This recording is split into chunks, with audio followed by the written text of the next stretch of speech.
As expected, the full specifications of the Samsung Galaxy S21 series are now here, and they were shared by Android Police.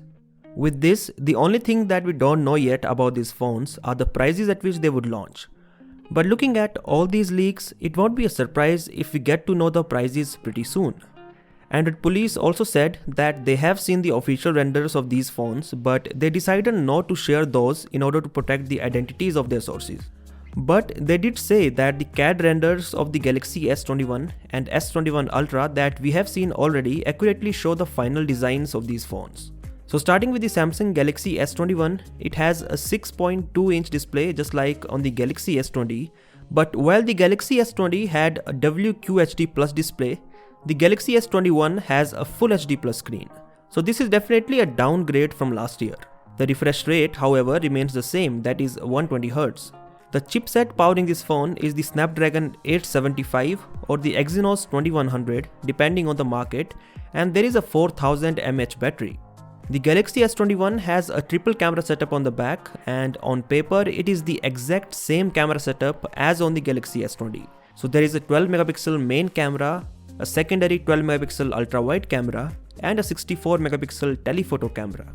The Samsung Galaxy S21 Plus has the same chipset and also the same camera setup, but has a bigger display and a 4800 mAh battery.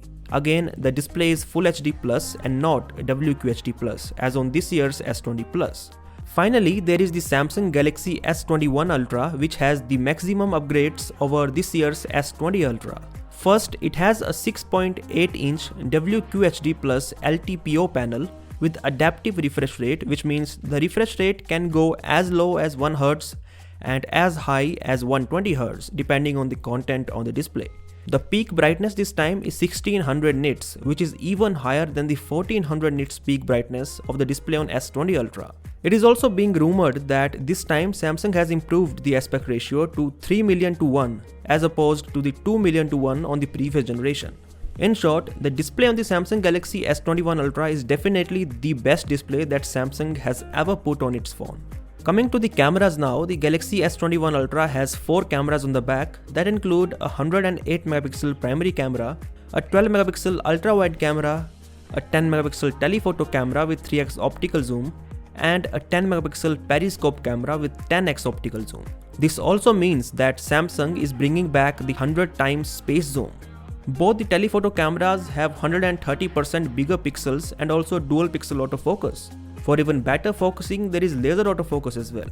The S21 Ultra can shoot 4K 60fps videos from all the 4 cameras.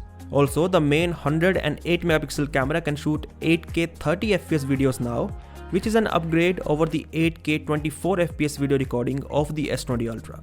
All the 3 phones under the Galaxy S21 series have One UI 3.1 running out of the box, which is based on Android 11. The S21 Plus and S21 Ultra also come with UWB or Ultra Wideband support.